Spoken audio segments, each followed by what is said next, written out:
la planta, me parece que era necesario trabajar sobre esto, poder contar algunas cuestiones que puedan ser tomadas en cuenta después cuando empiecen a corregir plantas y a debatir en los grupos. Entonces quería dejar como algunas líneas y algunas ideas eh, dichas, y me parecía que era una charla también interesante para varios niveles de la cátedra, independientemente del tema en cuestión que estén trabajando. Tanto el tema de la Escuela de Artes Circenses de A3 o el edificio Senior Home de 4 o el conjunto de viviendas de 2 o la casa de 1, todos tienen la planta ahí como un tema fundamental para mí en la enseñanza de la arquitectura. Así que primero que todo empecé con este dibujo de Eva Prats cuando trabajaba en el estudio de Enric Miralles en Barcelona, que es en realidad la importancia del dibujo. Antes de la planta me pareció también importante hablar de la importancia del dibujo y del tiempo de trabajar sobre los dibujos.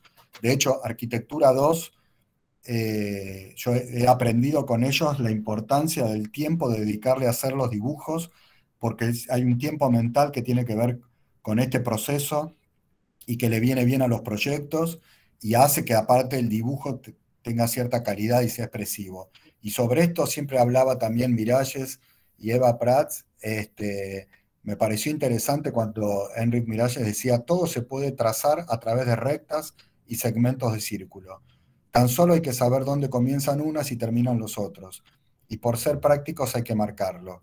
Estas marcas servían para saber dónde la línea formaba una tangente para continuar algún segmento del círculo. Al estar lleno el dibujo de esta geometría, resultaba fácil descifrar poco a poco cómo había sido construido. El dibujo es nuestra herramienta para definir esta geometría y para transmitirlo a los constructores, para contar nuestras ideas y para transmitirlo a los constructores para que estos proyectos se conviertan en realidad.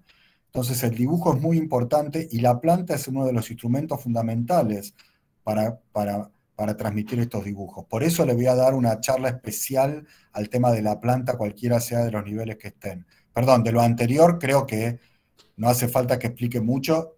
Esta es la planta de una medialuna. Croissant es medialuna, es la planta de una medialuna. Digo, todo puede ser dibujado en planta, cualquier cosa puede ser dibujada en planta. Pero bueno, para buscar algún principio, me pareció interesante partir del neoplasticismo, que es una corriente artística de principios del siglo XX, de 1917, creado por Mondrian y Theo van Doesburg en Holanda, pero básicamente hay un trabajo en el 2D, en las dos dimensiones, con estos cuadros sobre el plano, que trabajaban con la geometría, con la abstracción y con los colores primarios y neutros, blanco, negro, amarillo, rojo y azul. Pero más que todo, más que los colores, rescato la abstracción y la geometría, que de alguna manera pasó a la arquitectura. Ahí vemos una axonométrica que también lo incorpora, y, y se transformó en una vivienda, que es la Casa Schroeder, que hizo en Holanda en el 24 Gerrit Rietveld, ¿no? Más allá de las cuestiones estilísticas, que dejémoslas de lado por un momento, digamos, me voy a quedar con la planta de la casa, que es esa, ¿no? Y de un trabajo que hizo en la planta, que me parece interesante para tenerlo en mente y retomarlo después, que es el tema de la flexibilidad. Miren, toda la planta tenía estos paneles corredizos que se esconden y lo único que quedaba en el medio era una escalera y era como una planta vacía, pero después, y unos muebles, ¿no? Con determinados lugares te podías cerrar, los paneles se corrían y se dividían. No me voy a demorar, la charla va a ir recorriendo montones de ejemplos de toda la arquitectura. Me parece interesante ver este principio del plano, del arte, de la pintura, cómo llegó a la planta de arquitectura, ¿no? Y después hacemos una parada acá en los años 60, en Louis Kahn, otro gran arquitecto y pedagogo, con un libro que les recomiendo mucho, que es Forma y Diseño, ¿no? Y a él le piden que haga una iglesia unitaria en Rochester. Y él hace el dibujo este que está acá a la izquierda, ¿no? Dibuja, o sea, tiene una reunión con un pizarrón, con un montón de los ministros de esta iglesia, ¿no? Y dibuja un cuadrado con un signo de pregunta que él dice que la forma no es el diseño. Este es un dibujo de forma, no de diseño, ¿no? Y él en el pizarrón dibuja este cuadrado central, dentro del cual coloca un signo de interrogación. Digamos que este es el santuario. Lo rodeé de un ambulatorio, destinado a aquellos que no quieren penetrar en el santuario. Alrededor del ambulatorio dibujé un corredor, que es este, limitado por un círculo exterior, que contenía el espacio destinado a la escuela, que es el último de los anillos. O sea, hay como una expresión de una idea en un dibujo que él lo llama forma, y después viene como un diseño, que son todos los dibujos posteriores que él va haciendo a lo largo del tiempo, que tienen que ver con esa forma unitaria, inicial que le presentó hasta el grupo, a este grupo de ministros de la iglesia, y que fueron cambiando. Fíjense que el primero es más parecido a todos, tenía el santuario en el medio, el corredor, los círculos y un gran cuadrado con las aulas alrededor, pero después en las discusiones que fueron teniendo con todos los que estaban involucrados en el proyecto, fueron pidiendo cosas y la forma de alrededor de las aulas fue cambiando, siempre manteniendo el corredor alrededor del santuario, el santuario como espacio en el medio cuadrado, ¿no? Y una serie de cuadrados alrededor, con unos espacios de servicio chiquititos, entre medio de ellos, y todo eso va variando a lo largo del tiempo, ¿no? Eso es lo que Kant llama diseño, ¿no? Y de esa manera, a partir de esa obra hizo montones de otras obras, la Casa Kleber, que es la figura 14, la Residencia Donnelly, la 15, la tan conocida Biblioteca de Exeter 16, la 17 la Sinagoga, y la 18 la Asamblea Nacional de Daca. En todas hay una fuerte presencia de la estructura, hay una fuerte presencia del espacio central, ¿sí? Como en la iglesia unitaria. En este caso es un vacío, en este caso es un lugar de asamblea. Está rodeado de una serie de espacios con una fuerte presencia de la estructura y del ritmo, ¿no? Alrededor. Y hay como una génesis parecida donde hay escaleras o espacios de servicio o espacios chiquitos que son los servicios y espacios principales que son los lugares donde uno está, ¿no? Kant trabajaba mucho sobre el espacio servido y sirviente, digamos. Y hay una organización, fíjense, todos los placares están ordenados, ¿no? Hay un módulo, hay un ritmo, hay muchas virtudes en la obra de Kant, que es interesante tenerlo. Para cerrar con Kant, les leo esto que habla de la música que me pareció interesante. Para el compositor, la hoja de música es un registro visible de lo que oye. El proyecto de un edificio debe, del mismo modo, poder leerse como una armonía de espacios iluminados. Cada espacio debe ser definido por su estructura y por el carácter de su iluminación natural. Aún un espacio concebido para permanecer a oscuras debe tener la luz suficiente proveniente de alguna misteriosa abertura que nos muestre cuán oscuro es en realidad. Por supuesto, no hablo de las pequeñas superficies que sirven a los espacios mayores. O sea, ahí está el pentagrama de la novena sinfonía de Beethoven. Por supuesto que lo importante es la sinfonía y escuchar la música, así como lo importante es la obra de arquitectura y recorrerla, así como lo importante es ver la película o ver la obra de teatro. Pero para poder llegar a ese punto, es necesario la partitura en el pentagrama, es necesario el guión de cine. Yo me acuerdo haber visto una obra de teatro de Mauricio Cartún que está escrita toda en verso, por ejemplo, y el texto de la obra de teatro es fundamental. Entonces, para nosotros, para los arquitectos, nuestra herramienta, nuestro texto, nuestro lenguaje con lo que hablamos es con nuestros dibujos, principalmente con las plantas y cortes, pero la planta es un elemento de diálogo fundamental para los arquitectos y arquitectas. De paso, buscando esto de Kant el otro día, recordé eh, video, este link, creo que está en Netflix, de My Architect, hecho por su hijo arquitecto contando la vida de Kant, que además de la obra cuenta una historia de vida muy especial, así que se las recomiendo. Kant tenía varias familias, así que uno de los hijos descubre toda la historia de la familia. Muy, muy lindo documental. Bien. Ahora venimos para Buenos Aires, para algunos de los estudios con quien nos hemos formado, muchos de los docentes que estamos nosotros acá. En mi caso fue el estudio Mantiola Sánchez Gómez Santos Solsona, era muy, muy importante en la época de mi formación, y hizo esta obra emblemática que era Argentina Televisora Color, hoy Canal 7, que tenía como una idea muy importante, que era que el parque que estaba a la derecha de la foto, de un lado y del otro lado tenía la ciudad.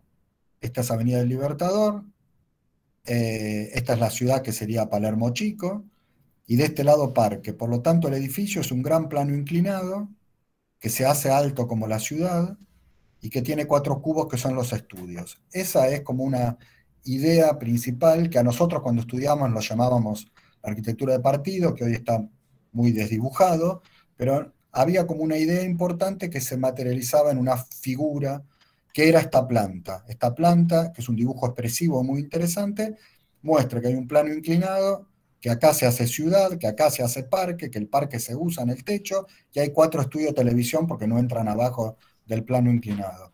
Y esta es la planta de arquitectura de ATC, y ese es el corte. La planta tiene un pasillo por acá, hay toda una grilla estructural con unos puntos que sostienen el plano inclinado, y acá hay estudios de televisión, uno, dos dobles, otro doble y uno triple.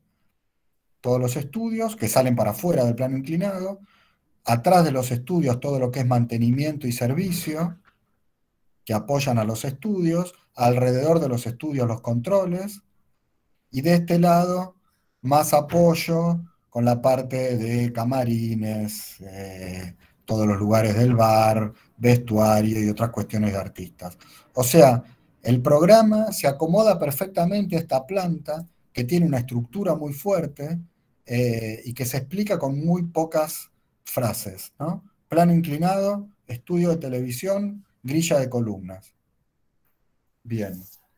El concepto de la planta trasciende la función. ¿Qué quiero decir con esto? Les voy a contar a partir de la planta libre de Le Corbusier, que es de principio del siglo también. Es una idea que llega hasta nuestros días y que tiene mucho sentido para hacer cualquier planta, no importa el tema que estén haciendo. Puede ser tanto la casa de diseño 1 como el home, senior home de arquitectura 4. La planta libre es un elemento que usamos los arquitectos para generar las plantas y producir. ¿Qué tenía la planta libre como virtud? Básicamente estos dibujitos de la izquierda, que la estructura muraria deja de tener sentido como función resistente para recibir la carga y para soportar las losas, sino que las losas se apoyan en un conjunto de puntos que son las columnas, o los pilotes, que son la estructura.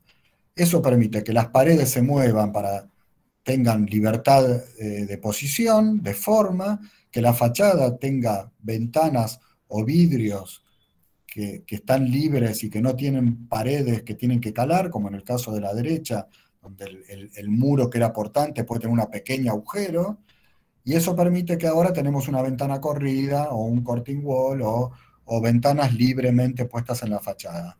Esa libertad que permite el hormigón armado nos permite muchísimas posibilidades que vamos a recorrer en la teórica, empezando por Le Corbusier y terminando en Koolhaas. Digamos, básicamente, en esta casa que les elegí para mostrar, que es la casa Stein, se trabaja con una fuerte geometría, que es este cubo, que contiene algo que sale, que es esta terraza, que es un objeto saliente con una escalera que baja, y hay un gran semicubierto que llamémoslo sustracción, o un faltante, un agujero, que es este patio de doble altura que está dentro de la casa. Dentro de eso hay una grilla de columnas, ahí se ven algunos puntos, ahí se ven otros puntos.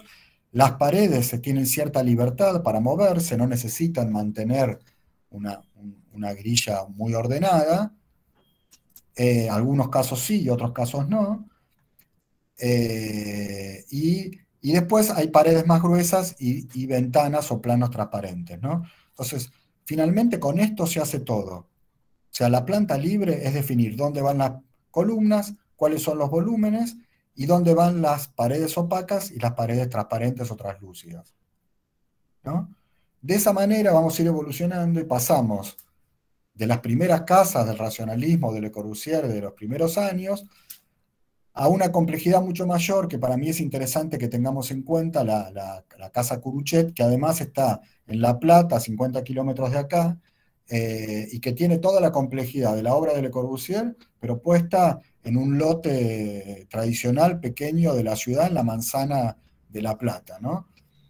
Como noticia, me parece que empieza a agregarse en la planta el tema de la rampa y el recorrido, que vincula una planta con la otra, que era esto en la planta libre, ¿no? Había losas, columnas y una escalera o rampa que los vinculaba. Entonces la rampa empieza a recorrer la obra en cualquiera de los dos casos. Yo no me voy a detener en la obra en sí, porque ya la deben haber estudiado muchos de ustedes. En todo caso, la seguiremos en otro momento, pero lo que me parece interesante es que ver que las columnas siguen apareciendo como una grilla en la planta, inclusive se separan de la medianera para que la columna se muestra separada de las paredes, aunque normalmente nosotros en las medianeras ponemos las columnas adentro de las paredes, y los baños también empiezan a ser formas libres que se separan de la estructura y del resto de los ambientes, y con esa idea de grilla de columnas, carpinterías en relación con las vistas y con las visuales, muros opacos, se va armando la planta, ¿no? Una escalera ordena todo por atrás y después es una planta libre, ¿no? Y aparece este otro libro también para recomendar, que es El autor y el intérprete, de Daniel Johnson, un argentino que enseña en Francia, hasta donde yo la última vez lo traté, estaba en Francia por lo menos, y son las cartas, es la explicación de la casa Curuchet entre el autor, Le Corbusier, y el intérprete Amancio Williams, que fue quien dibujó como 300 planos de la obra y es el que la construyó la mayor parte del tiempo, casi hasta el final no terminó en la obra, pero es el intérprete, y me parece interesante porque lo que ellos se mandaban eran planos y cartas escritas, como este pedazo que comparto ahí, donde Amancio le hace una crítica a Le Corbusier, le dice que está feliz de trabajar con él, que es un honor, pero que le parece que en determinado lugar no estaba bueno el proyecto, ¿no? El prisma es una buena solución y conecta bien la rampa y otorga una sensación de intimidad a la entrada, pero destruye la sinfonía espacial de esta parte del edificio, produce un estrangulamiento entre el volumen del servicio del garage, será terriblemente oscuro, proveerá un mal cielo raso a los locales de la planta baja. Le envío algunos planos con otra posibilidad. O sea, que se toma el atrevimiento de mandarle otros planos y le dibuja otros planos y se los manda, ¿no? Con esto que yo decía, que los planos son nuestra manera de hablar.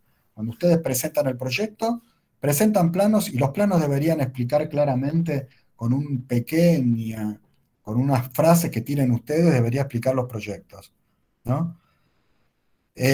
Así que nada, acá unos dibujos en ese sentido, unos dibujos que son sketch de Le Corbusier, como son dibujos de la Fundación Le Corbusier, pero me parecía interesante que la planta puede ser cualquier dibujo. Este dibujo a mano es una planta y muestra bien una idea. Y después miren cómo va cambiando los baños, ¿no? El segundo dibujo tiene unos baños distintos y después tiene un trabajo y una ampliación al lugar de los baños para determinar la forma y determinar como, así como hacía la croissant Eva Prats, acá el dibujo requiere todo un análisis de la forma para hacer estos baños y cómo queda la planta final, ¿no? O sea que hay todo un trabajo y un tiempo de evolución de la planta que rondando sobre algunas ideas va cambiando, cambiando, cambiando hasta que encuentra su posición final, como les va a pasar a ustedes con todos los proyectos en sus plantas.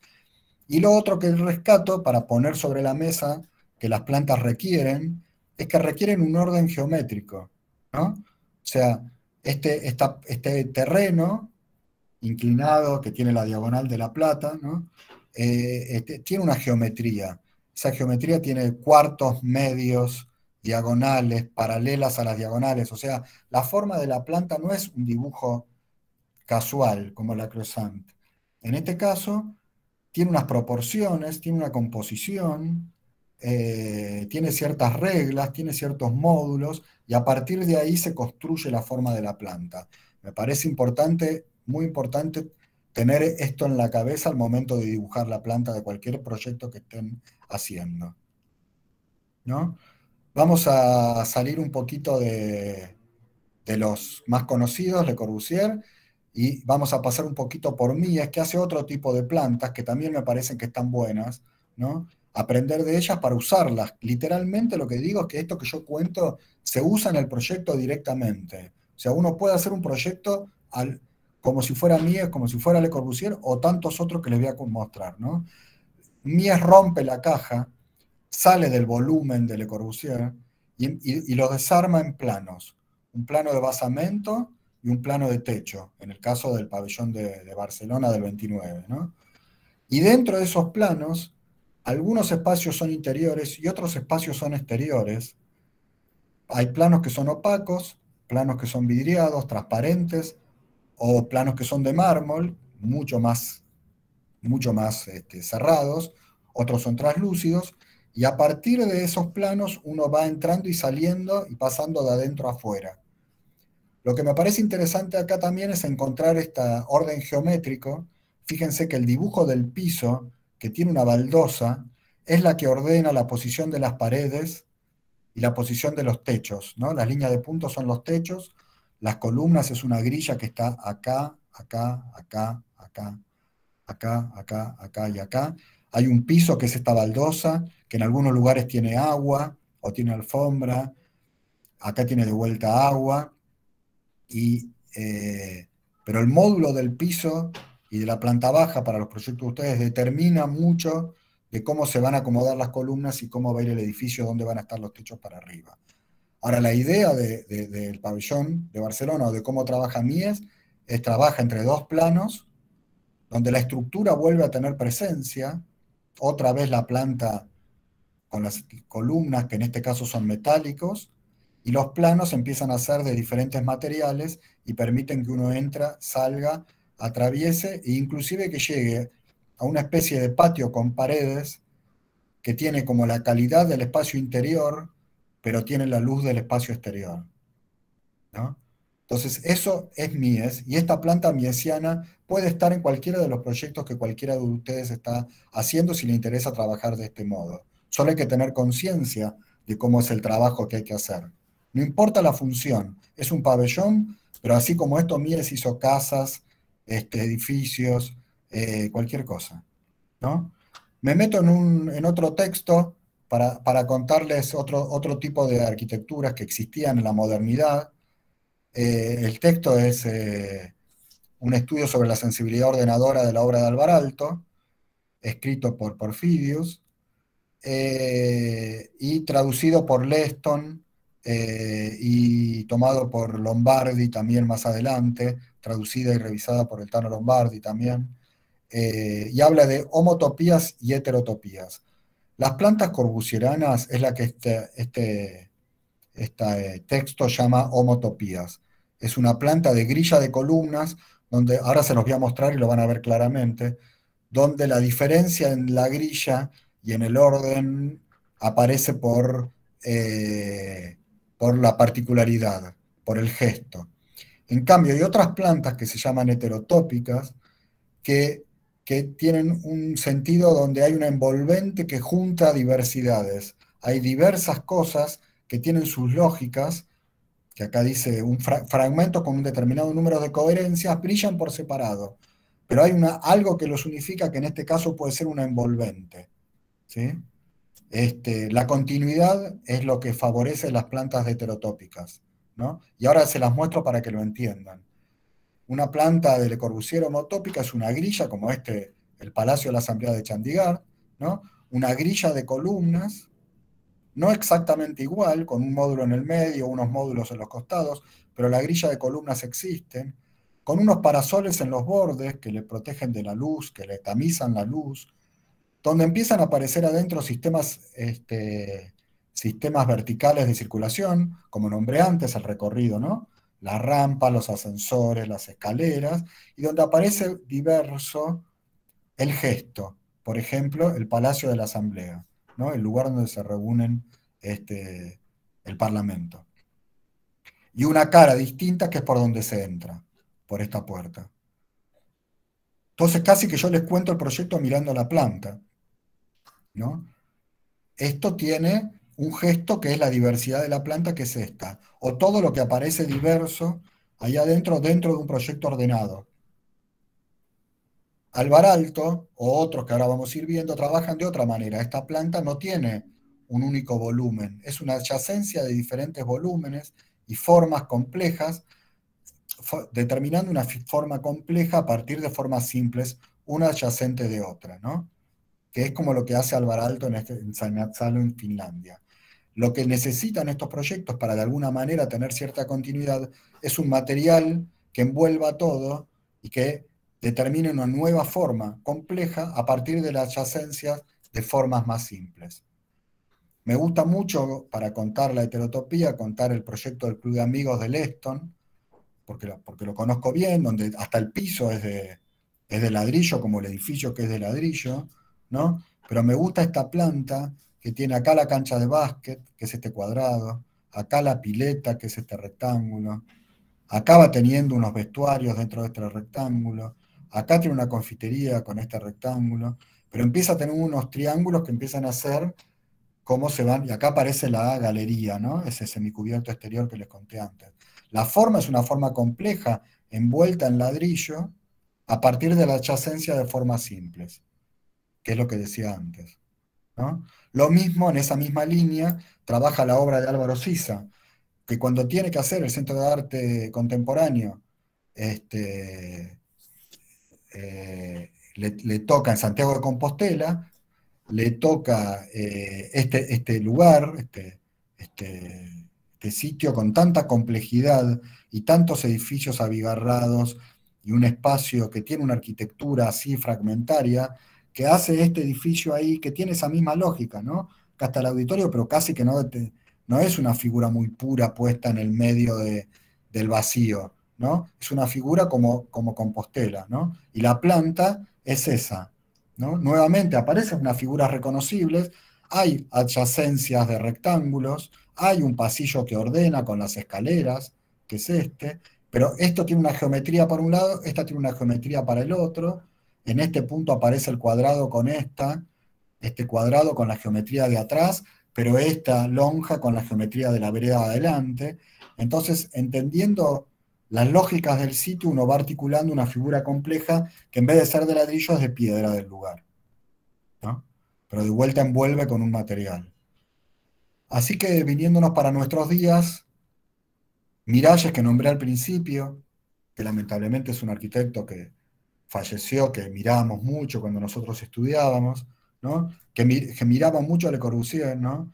Que hace igualada mirando la construcción de Ronchamp, y aparece Koolhaas como un personaje desde una oficina en Holanda que se llamaba OMA, que hoy ya está totalmente globalizado, pero hace como una especie desde hace mucho, pero sé que estudia mucho a Le Corbusier y a Mies, y especialmente en esta casa que se llama Vila da Lava, ¿no? Casi pareciera un homenaje a la Ville Savoye de Le Corbusier, donde cambia un montón de cosas, ¿no? El cubo está medio flotando, no apoyan, tiene una pileta arriba, ¿no? Empieza a tener cuestiones de nuestros tiempos, de otros materiales como la chapa, otros vidrios, pero de alguna manera Koolhaas van a ver que lo tiene muy presente a Le Corbusier cuando lo estudian, ¿no? Pero también lo tiene presente a Mies. Esta es la casa Farnsworth a la izquierda, la casa Farnsworth que tiene su estructura afuera, estas 8 columnas, que además separan tanto los dos, el plano inferior como el plano superior, y también hay un plano que está acá, que es esta terraza, que uno se separa del suelo, pero después está la posición de la carpintería, que es un vidrio que está acá, que deja una parte que es un semicubierto donde no hay vidrio, que es y adentro contiene una caja de madera con los servicios, cocina, baño, hogar, placares y todo eso, ¿no? Entonces, hay una lógica de la planta con un piso, como yo hablaba de Mies, que tiene esta lógica del rectángulo, rectángulos del piso que determinan la medida de la planta y donde el piso interior y el piso exterior es el mismo, porque hay como una búsqueda de que el vidrio desaparezca y de adentro a afuera se pasa como si nada. Cuando, cuando Koolhaas hace una casa, tiene presente la obra de Mies y también hay un objeto dentro del rectángulo de la planta, que es esta casa, que es la casa del bosque, entre los dos planos, con el vidrio similar, pero la caja que está dentro, que contiene al dormitorio, contiene un patio y hace que el dormitorio, que en este caso está expuesto a los que caminan por el bosque, en este caso queda como en un mundo interior con su baño y los que quedan expuestos son los que están en el ambiente alrededor. Me parece interesante esa mirada para entender que no se toma literalmente a los maestros, sino que a partir de un trabajo anterior de la planta libre empiezan nuevos trabajos en Koolhaas, ¿no? Que principalmente lo que me parece que hace interesante es llevar la planta libre a lo que yo llamo corte libre, ¿no? El esquema dominó de Le Corbusier, que ya hablamos, se transforma en la biblioteca de Josue en un continuo de planos, donde un plano sube y se convierte en el otro, y hay un continuo y uno no sabe en qué planta, puede estar en un piso y cuando termina de caminar estar en otro. Hay casi una continuidad. Y que es interesante en el Kunsthal, en Rotterdam, en esta especie de museo y centro de exposiciones, el tema de los planos del piso, ¿no? Que es esta es la planta del Kunsthal, acá ven unas fotos poco menos publicadas, donde empieza a tener una calle que lo cruza por adentro, donde empieza a tener un plano inclinado, que es este desde adentro con el auditorio, y que es este en la planta, y donde empieza a tener una planta con columnas como la grilla que les conté antes, hay tiras con servicios como este objeto, que está acá, que contiene ascensores, montacargas y que es ese rectángulo que emerge, donde empieza a tener la sala de exposición con sus escaleras, pero hay nuevas lógicas más complejas por ahí, pero que vienen de mirar a Mies y a Le Corbusier y empiezan a tener nuevos materiales, nuevas expresiones, pero siempre está presente la posición de los vidrios, la transparencia de los vidrios, si son translúcidos, transparentes, opacos, eh, la grilla de columnas que sostiene todo, la posición de los servicios y las rampas en este edificio, muy interesante como el propio edificio es un gran recorrido. ¿Sí? También me pareció interesante pasar de Chandigarh a Sanaa, ¿no? Y la planta libre de Sanaa es el estudio japonés Kazuyo Sejima, entre otras, que en el Rolex Center también hace una reinterpretación de la planta libre, ¿no? Donde hay distintos espacios en esta especie de rectángulo entre dos planos, ¿sí? Lo que pasa que me parece que empieza a ser una complejidad que es mover los planos y generar diferencias entre el interior. En vez de poner muros como haría Mies, algunos muros hay, ¿no? En estos sectores o en estos, empezar a distribuir también el movimiento del piso, ¿no? Y otra vez la planta empieza a tener distintos sectores determinados por el mobiliario, determinados por la forma, algunos patios, algunos agujeros, ¿no? Y esa es la planta del nuevo proyecto. Una idea sencilla que se explica bastante fácil y que se transforma en una planta de arquitectura, que después es cuestión de ir probando y que puede ir variando en el tiempo como fuimos viendo, ¿no? Siempre trabaja con lo mismo, en el Parc Café, Saná hace lo mismo que les conté en el pabellón de Mies, ¿no? Plano de piso, plano de techo, grilla de columnas, que en el caso de Saná, Mies pone pocas columnas, Saná pone muchas columnas muy finitas y, no, y las va quitando, como que llena y después empieza a quitar algunas y empieza a generar algunos espacios entre columnas con más lugar que en otros y empieza a generar algunos cuadrados que pueden ser servicios o la barra o el baño dentro de toda esta grilla vacía donde hay un cuadrado principal acá que es el que contiene el vidrio y unos semicubiertos que es donde uno puede tener las mesas afuera.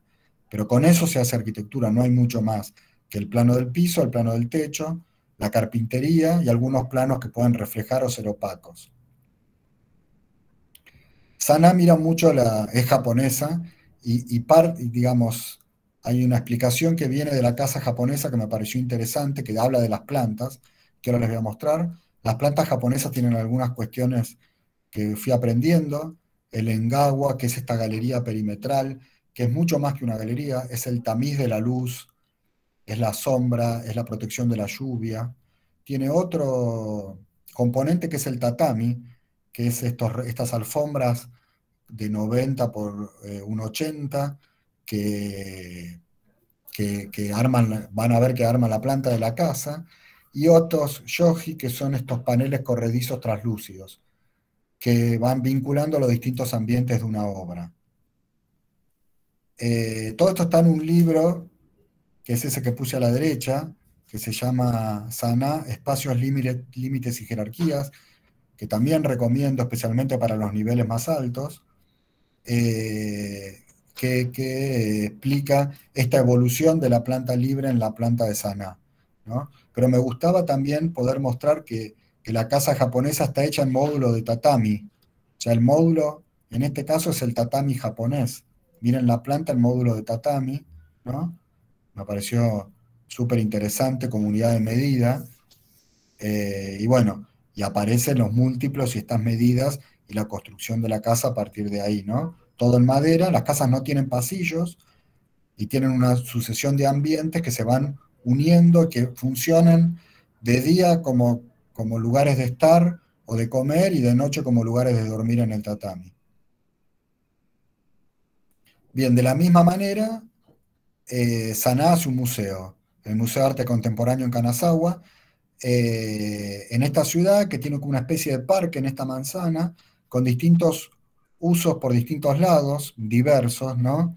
Tiene frente y fondos de viviendas, un canal, el jardín de Kenrokuen, una antigua casa de té, o sea, hay distintas formas en el parque donde tenía que poner el museo de distintas características, ¿no?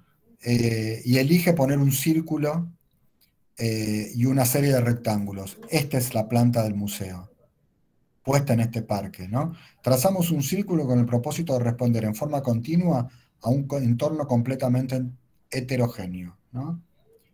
Un círculo es una forma excelente cuando se pretende construir un espacio continuo que establezca relaciones diferentes con distintos estímulos del lugar que no tienen relación entre sí, pero que al mismo tiempo no exprese diferencias. Y hace esto, ¿no?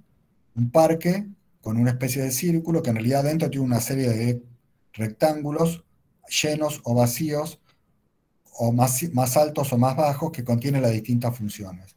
Y el círculo es el tamiz, o es sí, el borde, como el engagua de la casa, entre el exterior y el interior. La función ocurre en los rectángulos, y el espacio intermedio es ese espacio entre la membrana de vidrio y el interior, ¿no? Y esa es la planta del museo. Pero podría ser cualquier cosa, digo, porque Saná de esa manera hace casas, hace cualquier cosa, digamos, porque la idea de los rectángulos adyacentes sin jerarquías es una idea de planta que puede tener, de hecho creo que esto es un patio en el medio, perdón, esto que está acá en el medio, este cuadrado, si no me equivoco es un patio, y estos son distintas salas, pero estos tienen unos baños.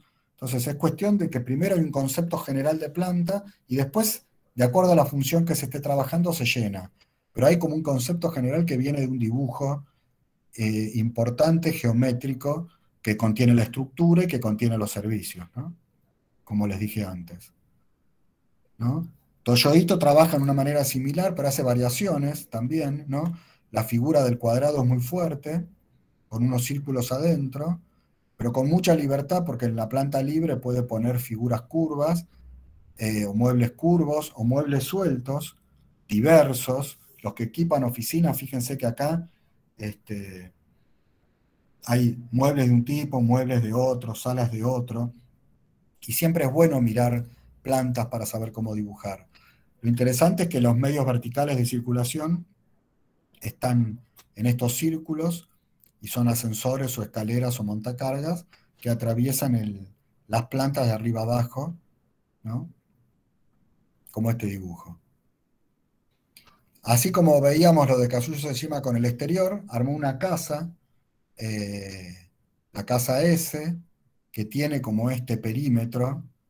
Adentro tiene estas, digamos, 4 habitaciones, que no son 4, pero hay estos 4 lugares con unos baños acá en el medio. Y abajo es todo un gran lugar. Pero lo que me parece interesante de la casa es este espacio intermedio entre el cuadrado de adentro y el cuadrado de afuera. Más allá que el cuadrado de adentro está partido en 4, arriba y abajo no, con una escalera que los une, que es esta. Pero este espacio intermedio es un espacio lleno de maderas que se abren y se cierran, que oscurecen y que dejan el paso de la luz, que es algo que ya hablé, ¿no? Estoy hablando de la estructura, estoy hablando del límite entre el interior y el exterior, que en la planta es este espesor. La planta no tiene una línea que lo divide en el interior del exterior, sino que tiene un espesor, que en este caso está lleno de postigones, ya que el exterior es de vidrio translúcido o transparente. Algunos lugares son transparentes y otros lugares son translúcidos en la casa S, como ahí ven. Pero todos los postigones, si uno los cierra, le da intimidad y oscurecimiento. Entonces se está trabajando sobre un problema que no importa que es una casa, porque podría ser un museo, podría ser una residencia senior. Es una idea que tiene unas plantas muy claras y que se organizan de una determinada manera, ¿no? En contraposición con esta casa, que todo el perímetro era un espesor y que contenía, era translúcido, esta casa de polipeso, la casa poli de peso Bonelli Chausensen, trabaja con este espesor, pero de hormigón, ¿no? Está en el medio de un lugar muy montañoso, y es una especie de roca de hormigón, donde va teniendo todas las escaleras y los baños en el perímetro. ¿Ven? Este espesor contiene placards, escaleras, retretes, escaleras, lavabos o duchas, y en el medio son una sucesión de vacíos. Yo hablé de acá del espacio servido y sirviente, ¿no? Entonces, los baños y los lugares que sirven están alrededor y los lugares principales están en el medio. Y entre uno y otro hay un espesor con unos agujeros cuadrados que lo vinculan. Para ir voy cerrando, me parece interesante inclusive la planta de Aires Mateus de esta casa, que desaparece en el paisaje y está abajo en un corte del terreno, pero Aires Mateus hace algo con la planta que identifica que algunos lugares forman parte de la tierra, e inclusive los pinta de negro, ¿no? Acá hay unos cuartos que dan y ventilan a través de la relación con estos patios redondos, que son estos círculos que están acá arriba. Hay un tajo que es la escalera y 3 círculos, y en realidad ese círculo es uno acá, uno acá y uno acá, y hay como unos lugares, que es la cocina, este espacio donde uno llega, y este otro espacio que dan francamente al semicubierto, al vacío. Y después hay unos dormitorios que dan unos patios, ¿no? Pero bueno, nuevamente la forma de la planta, ¿no? Fuertemente, y interesante esto de que hay cosas de la planta que las identifica como tierra y otras no como ambiente, ¿no? ¿No? Divide la casa en dos adentro, ¿no? Los brasileros, Arquitectura 3 que los vemos tantos, ¿no? Angelo Bucci con esta casa, otra vez trabaja lo mismo, ¿no? Dos planos, el plano del techo y el plano del piso, que es una fuerte estructura que contiene, apoyada, que contiene una caja de vidrio, que está todo el perímetro, pero tiene 4 columnas, que son estos 4 puntos, que están acá en la planta, en los cortes. Arriba una pileta, abajo un piso de servicios con una escalera que atraviesa, y otra vez tiene una fuerte geometría que arma de un lado vacío, del otro lado cuartos, y en el medio un rectángulo con los baños y la cocina y la escalera. Muy ordenado. Los baños son chicos, los dormitorios y los estales son más grandes, ¿no? De vuelta hay una lógica de medidas, lógica de composición, con todo lo que fui contando hasta acá. Acá se ve el plano del techo y el plano del piso, con esta estructura fuerte de hormigón, con un vidrio que divide el interior del exterior. ¿no? Y esta casa de Campo Baeza, que a mí me parece interesante, trabaja esta oposición de dos mundos, ¿no? Que ahora vamos a hablar, la tectónico y estereotómico, ¿no? Pero básicamente abajo es una especie de cueva, un lugar cerrado con ventanas, con pequeños agujeros de cuartos adyacentes atrás de un muro, donde la ventana es un agujero en el muro. Arriba, eso es abajo, es este basamento de hormigón. Arriba es un pabellón de Mies, es un plano de techo metálico apoyado en unas columnas que están acá, apoyado sobre un piso a cuadrados con dos lugares de servicio que no tocan las columnas. La estructura, la escalera esta y la escalera circular esta, y unos baños y unos placares o algo así, y el resto son muebles puestos sobre el piso. Esta es la caja de vidrio y ese es un semicubierto abajo del techo. Arriba, ahí se ve claramente cómo se expresa eso en el lenguaje arquitectónico, pero viene de una planta muy armada. Y abajo es totalmente distinto. Eso es lo que Campo Baeza describe como estereotómico y tectónico. Lo estereotómico tiene que ver con la cueva, es la arquitectura que busca la luz, que perfora sus muros para que la luz entre. Es la arquitectura del podium, del basamento. Es la arquitectura de la cueva. Se transmite en un sistema estructural de continuidad constructiva completa. Por eso no vuela tanto. La arquitectura tectónica es un sistema de nudos, se defiende de la luz, o sea, se posa sobre la tierra como alzándose de puntillas, dice, se defiende de la luz, tiene que ir controlando la luz porque si no le entra mucho, y es la arquitectura de la cáscara, la del ábaco, es la arquitectura de la cabaña, ¿no? Lo de arriba es tectónico, lo de abajo estereotómico. Para cerrar algunas imágenes para el tema de la repetición, algunos niveles, arquitectura 2 y arquitectura 4 principalmente, van a trabajar con una serie de cuestiones que tienen que ver con los ritmos, con la diversidad, con la habitación, con las distintas viviendas. Me pareció que era interesante pasar algunas imágenes. Siempre pongo estas que me gustan de un proyecto de Alison y Peter Smithson, que me gusta que no tiene paredes, ¿no? O sea, no tiene paredes, no divide con líneas entre los ambientes como si fueran muros, sino que divide los ambientes con objetos.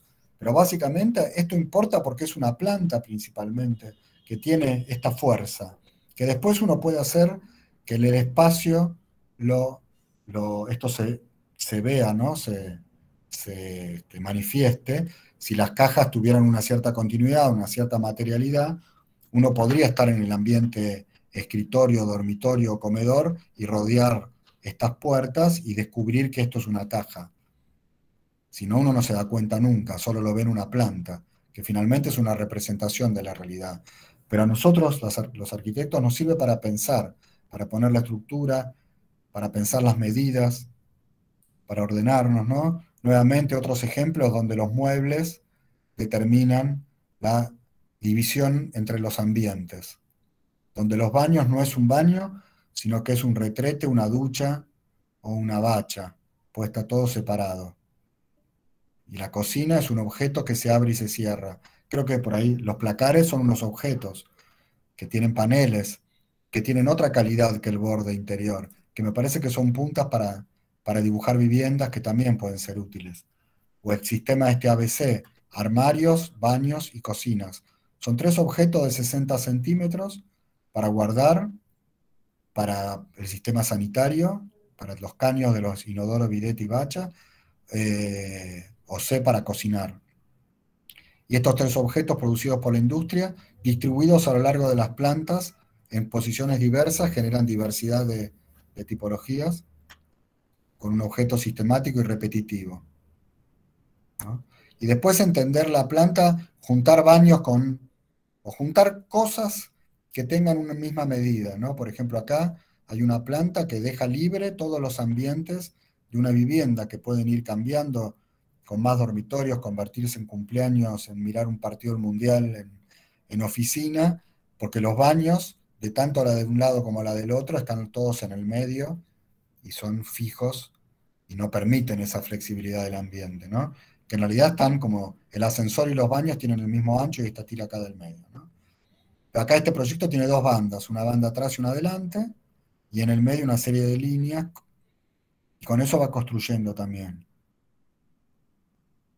En este caso, las tira, las da vuelta y lo que hace es estares y dormitorios están en lo gris y baños y cocinas están en las tiras finitas.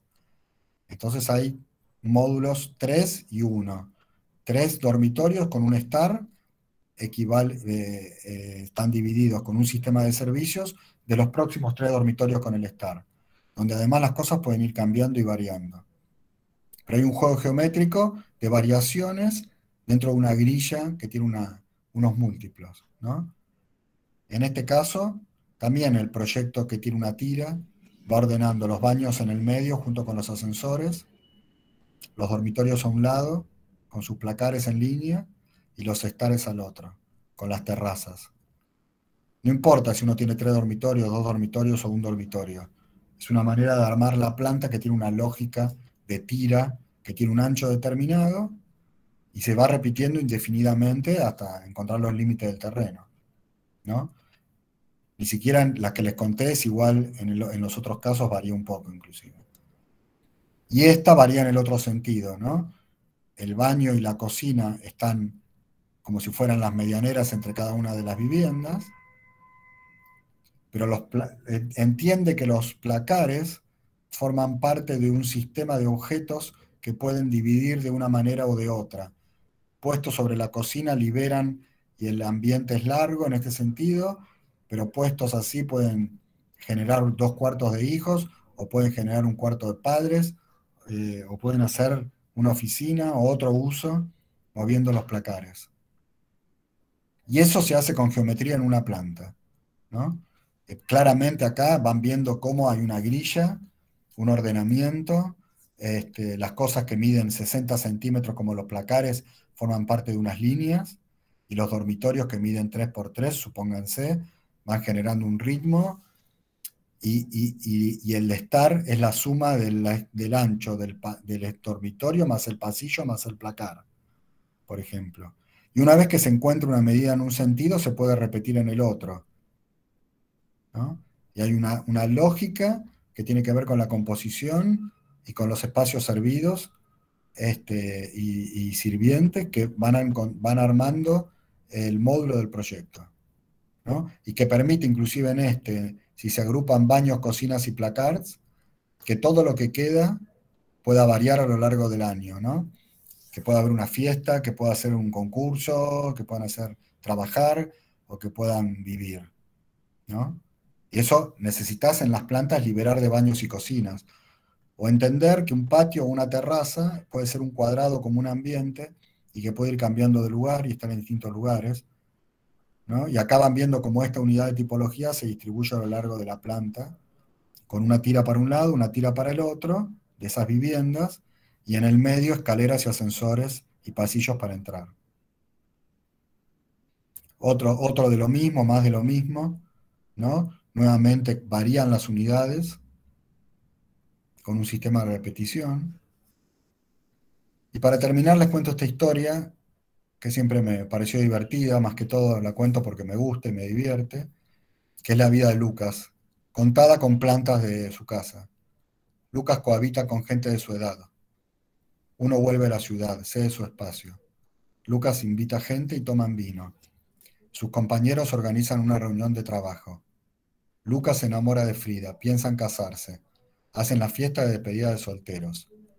Familia nuclear, tienen varios hijos, uno aún es bebé. Los hijos crecen, los más grandes se van. El pequeño ya no es tan pequeño y su habitación cambia de lugar. Lucas cumple 40, se festeja, mientras Frida trabaja en el estudio. Los hijos juegan hasta que van a dormir. María, amiga de Frida, divorciada, ahora vive en lo de Lucas. Todos se acomodan. Lucas y María se entienden. Frida se va. La vida es así. Familia ensamblada. Los hijos de María van a la casa. Uno de los hijos de Lucas se va a vivir con su madre y amplían el estar. Lucas cumple 50. La vida en la casa de Lucas continúa. María necesita un estudio para su trabajo. Los hijos necesitan más espacio propio. Años después, Lucas se divorcia de María. Sus amigos vuelven a vivir a esta casa. Lucas festeja sus 95 años. Lucas muere. Bueno, finalmente, esta historia de plantas que hicieron en Sarkis, en el Centro Poiesis de Investigación, que alguna vez me la apropié para contar, me pareció una manera divertida de ir viendo cómo la planta tiene que resistir el paso del tiempo o el cambio de uso y se sobrepone a todo eso. Así que para finalizar, un texto sobre las medidas y conversamos 2 minutos y los dejo ir a corregir. La arquitectura necesita, como toda labor creadora, de unas líneas que la sustenten. Pero o esas ideas son capaces de ser traducidas con la materialidad que les propia a la arquitectura, o solo serán ideas vacuas. Y de la misma manera que defendemos que la arquitectura es idea construida, debemos entender que esa transformación de las ideas en materia debe hacerse con precisión. Por eso hablamos de la medida de las ideas, de que esas ideas son traducibles eficazmente con unas medidas concretas. Y siempre, por supuesto, en lo que a medidas se refiere, teniendo al hombre en el centro de la cuestión, con sus 3 dimensiones. No en vano la arquitectura es para el hombre. Hemos repetido muchas veces que la gravedad, su control a través de los elementos portantes de la estructura, es la base material que ordena la arquitectura, que construye el espacio. Ni nos hemos cansado de insistir en que la luz, el diálogo con ella, su dominio a través de su diálogo con los elementos materiales que conforman la forma, es el material que tensa ese espacio construido por la gravedad. La gravedad construye el espacio y la luz construye el tiempo. Será entonces necesario, a través del ajuste de sus medidas, temperar esos espacios y esos tiempos, dimensionándolos, proporcionándolos, dándole escala, en definitiva poniéndolos en relación con el hombre. Al final hay que construir con formas definidas por 3 dimensiones, con proporciones, cuyo control lo dará la precisión de las medidas. De la misma manera que el cálculo de las estructuras acaban en algo tan concreto como su dimensión precisa. Hay que conocer las medidas con las que se va a levantar la arquitectura. Hay funciones que son posibles con unas medidas y que no lo son con otras, aunque la forma y las proporciones fuesen correctas. Hay construcciones que son posibles con unas dimensiones y con otras no. Hay temas de luz que son eficaces con unas medidas y no lo son con otras. ¿Qué son los planos de un proyecto de ejecución, el documento indispensable para construir, sino una suma de 1000 medidas que tratan de definir así pormenorizadamente el mayor número de aspectos que concurren en él? En resumen, se trata de dominar la luz y la gravedad a través de su definición con medidas precisas, porque las ideas en arquitectura tienen medidas que se basan en las del hombre y el mundo. Este es un texto de Campo Baeza que me gusta mucho. Bueno, hasta acá llegué, espero que se haya entendido y que les sea útil para armar lindas plantas. A ver, dejo de compartir y conversamos.